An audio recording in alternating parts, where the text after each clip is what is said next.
कैसे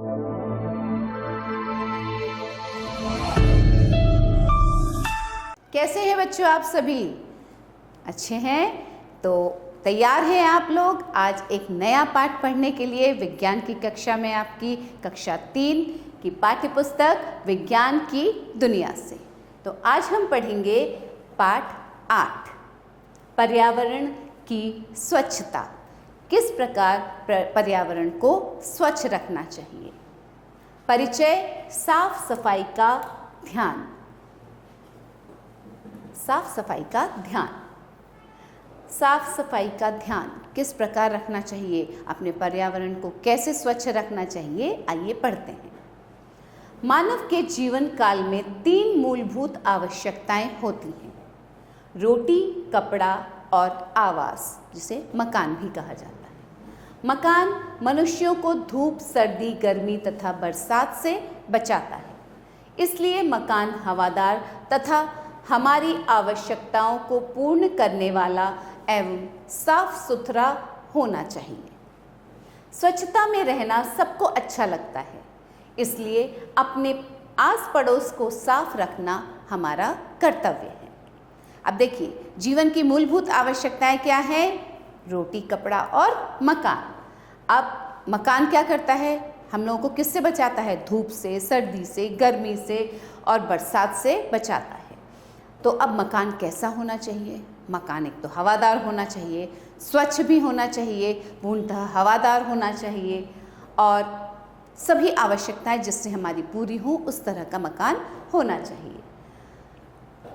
अब हम अगर अपने मकान को स्वच्छ रखते हैं तो हमें अपने आस पड़ोस का भी ध्यान रखना चाहिए बच्चों। तो आस पड़ोस का ध्यान रखने के लिए हमें क्या करना है? हमें अपना आस पड़ोस भी स्वच्छ रखना है। मकान हमेशा पृथ्वी के धरातल से कुछ ऊंचा होना चाहिए, जिससे सड़कों तथा नालियों का पानी बरसात आदि में मकान के अंदर प्रवेश न कर सके। मकान के पास गड्ढे इत्यादि नहीं होने चाहिए, जिससे उनमें गंदा पानी व कीचड़ न भर सके। मकान एकांत स्थान पर होना चाहिए, जिससे शोरगुल न हो। देखिए, मकान जो है, जब कभी हम मकान में रहते हैं जिस मकान में, तो उसके कुछ चीज़ों का ध्यान रखना चाहिए उसको बनाने में, कि मकान हमेशा धरती से थोड़ा सा, धरातल से थोड़ा सा ऊंचाई पे होना चाहिए, जिससे जब बारिश हो तो जो सड़कों का पानी है वो आके जमा ना हो जाए मकान के आसपास, या नालियों का पानी ना घुस जाए अंदर मकान के। और मकान के आसपास गड्ढे भी नहीं होने चाहिए कि गंदा पानी ना जमा हो उन गड्ढों में, और एकांत स्थान पर होना चाहिए जिससे कि शोरगुल ना हो। एकांत में, शांति में रहना बहुत अच्छा लगता है सबको। ये देखिए कुछ मकान, ये देखिए, अब ये 2 चित्र दिए गए हैं आपको यहाँ पे। कौन सा चित्र आपको अच्छा लग रहा है बच्चों? मुझे तो ये वाला चित्र अच्छा लग रहा है। क्यों?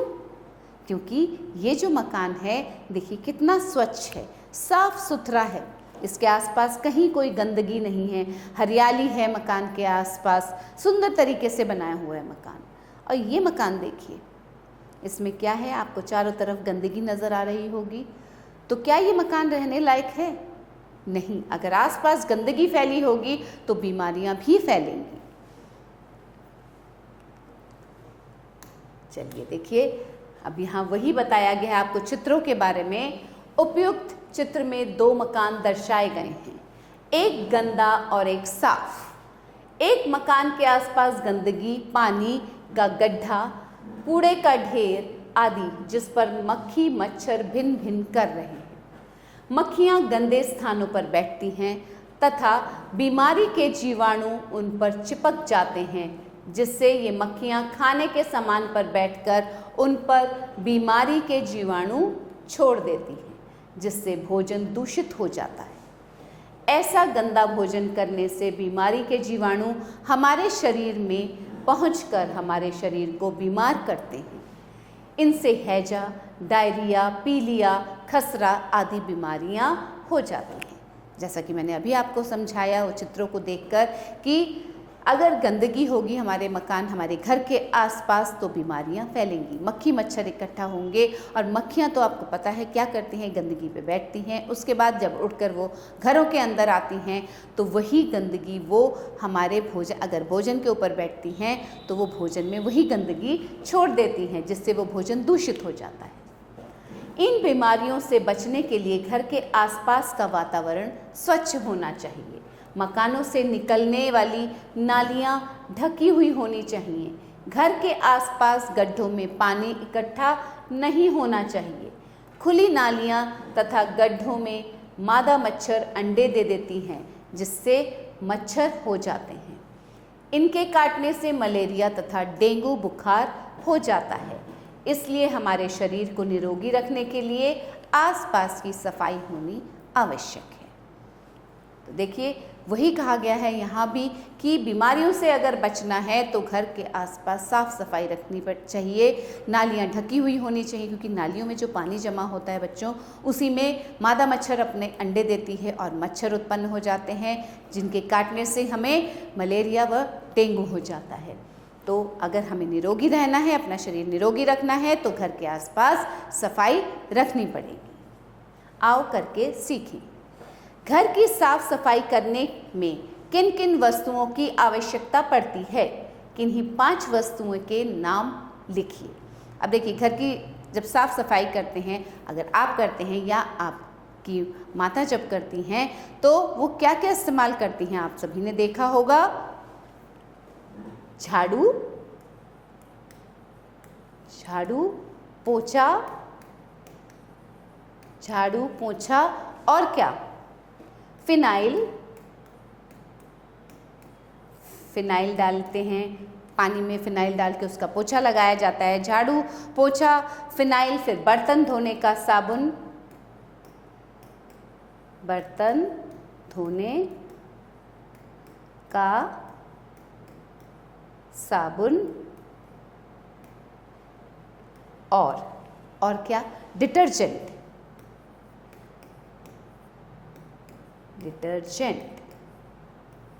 ठीक है, आइए आगे चले। खुले स्थानों पर मल मूत्र का त्याग न करें। खुले स्थानों पर मलमूत्र का त्याग नहीं करना चाहिए। मलमूत्र का त्याग करने के लिए शौचालय का प्रयोग करना चाहिए। गांव में अभी फ्लैश शौचालय बहुत कम हैं। पिट शौचालय बनाने में अधिक खर्च नहीं आता है। इसके लिए ज़मीन में गड्ढा खोद लिया जाता है। इस गड्ढे को पिट कहते हैं। शौचालय की सीट को एक पाइप के द्वारा पिट से जोड़ दिया जाता है। पिट को जल के स्रोत से दूर बनाना चाहिए। मल त्याग के बाद पर्याप्त पानी डालना आवश्यक है, जिससे मल बहकर पिट में चला जाए। ठीक है बच्चों, अब देखिए, खुले में कभी भी मलमूत्र नहीं करना चाहिए, क्योंकि अगर वहाँ किया जाता है, शौचालय का प्रयोग होना चाहिए, क्योंकि बाहर त्याग करेंगे, मलमूत्र का त्याग करेंगे तो वहाँ फिर वही बीमारियाँ फैलेंगी। यदि किसी व्यक्ति को खुले स्थान पर ही मल त्याग करना पड़े तो मल त्याग के पश्चात उसे मिट्टी से ढक देना चाहिए। ऐसा करने से रोगाणु नहीं फैलते हैं। खुले स्थान पर मल त्याग करने के लिए ऐसे स्थान का चयन करना चाहिए जो पानी के स्रोत से दूर हो। मल त्यागने के बाद हाथ पैरों को साबुन से ठीक प्रकार से साफ करना चाहिए। मल त्याग कभी भी खुले में नहीं करना चाहिए। अगर करना ही पड़े तो ऐसी जगह देखनी चाहिए। मल त्याग करने के बाद उसे मिट्टी से ढकना आवश्यक है, और उससे क्या होता है, रोगाणु नहीं फैलते हैं, बीमारियां नहीं फैलती हैं।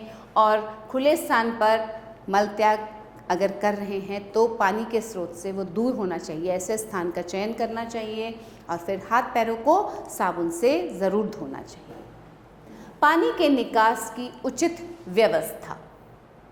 हमें अपने आस पड़ोस में पानी के निकास की उचित व्यवस्था करनी चाहिए। किसी भी स्थान पर पानी इकट्ठा नहीं होने देना चाहिए। पानी की निकासी के लिए पक्की नालियां बनी होनी चाहिए। सोक पिट बनाकर भी गंदे पानी से छुटकारा पाया जा सकता है। सोक पिट एक गहरा गड्ढा होता है जो पत्थर के टुकड़ों से भरा रहता है। इसमें पानी धीरे धीरे रिसकर ज़मीन में चला जाता है। अब देखिए, आस पड़ोस में ये ध्यान रखना चाहिए कि पानी की जो व्यवस्था है वो उचित है, कहीं पानी इकट्ठा तो नहीं हो रहा है, और पानी की निकासी के लिए पक्की नालियाँ भी बनी होनी चाहिए, इस बात का भी ध्यान रखना चाहिए। सोक पिट बनाकर भी जो गंदा पानी है उससे सोक पिट बनाकर भी छुटकारा पाया जा सकता है। क्या होता है ये सोक पिट? ये गहरा गड्ढा होता है जिसमें कि पत्थर के टुकड़े भरे रहते हैं, और इसमें क्या होता है, पानी धीरे धीरे रिसता है और ज़मीन में चला जाता है। पशुओं का गोबर और अन्य गंदगी भरे पदार्थों का निपटारा। पशुओं का गोबर और अन्य व्यर्थ पदार्थ पास पड़ोस में गंदगी फैलाते हैं। पशुओं के गोबर का निपटारा करने के लिए ज़मीन में एक गहरा गड्ढा खोदना चाहिए। इस गड्ढे में गोबर डालकर उसका मुंह बंद कर देना चाहिए।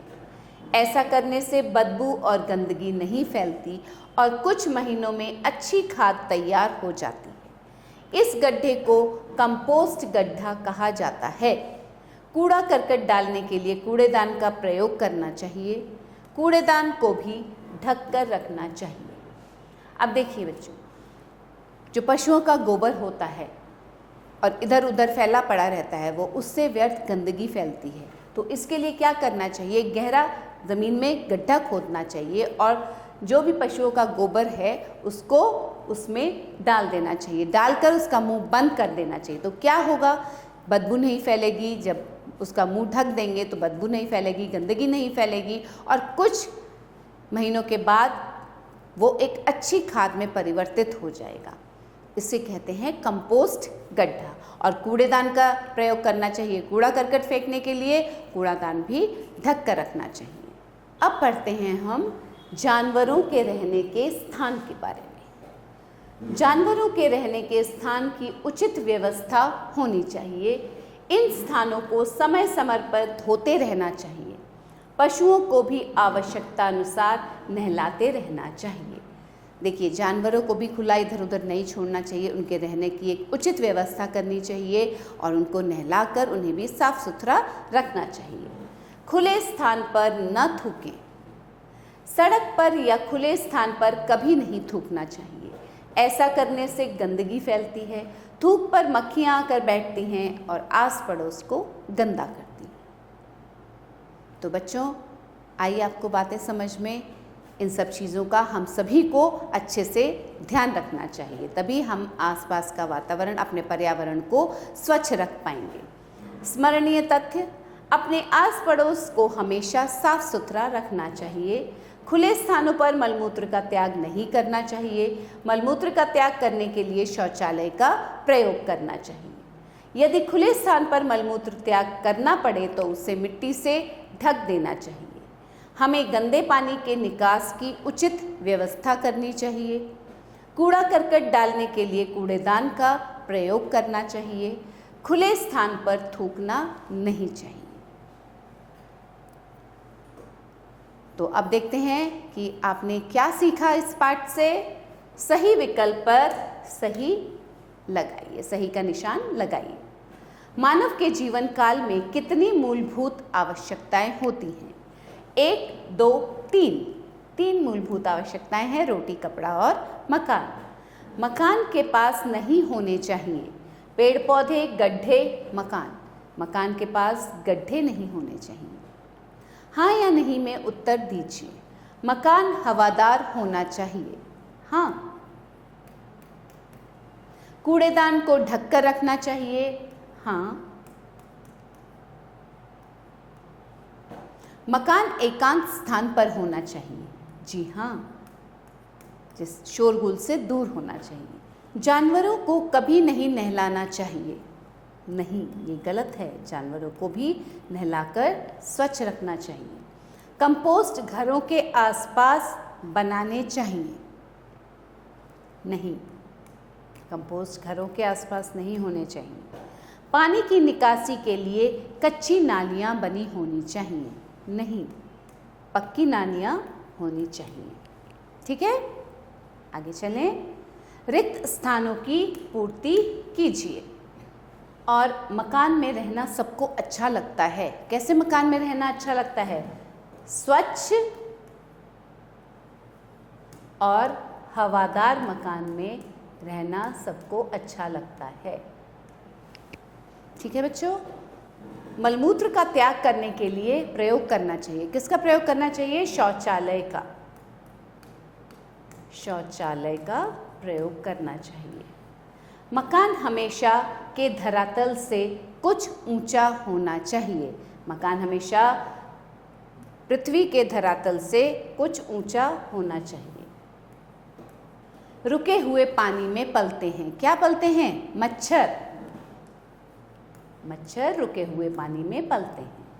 इसमें पानी धीरे धीरे रिसकर में चला जाता है। कहाँ चला जाता है? धीरे धीरे रिसकर धरती में चला जाता है।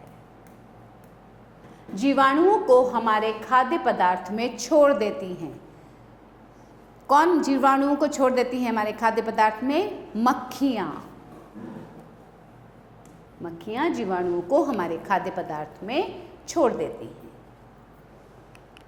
निम्नलिखित प्रश्नों के उत्तर दीजिए। ये प्रश्न उत्तर आप स्वयं करेंगे। पढ़ते हैं कुछ प्रश्न। पास पड़ोस में गंदगी होने से कौन कौन सी बीमारियां फैलती हैं? पढ़ा अभी हमने। हैजा, कॉलरा। मकान हमारी रक्षा कैसे करते हैं? घरों में कूड़ेदान व नालियों को ढककर क्यों रखना चाहिए? कूड़े करकट को किस प्रकार उपयोग में लाना चाहिए? शौचालय कहाँ और कैसा बनना चाहिए? खुले स्थान पर मल त्याग करना क्यों हानिकारक है? सोक पिट क्या है? यह किस काम आता है?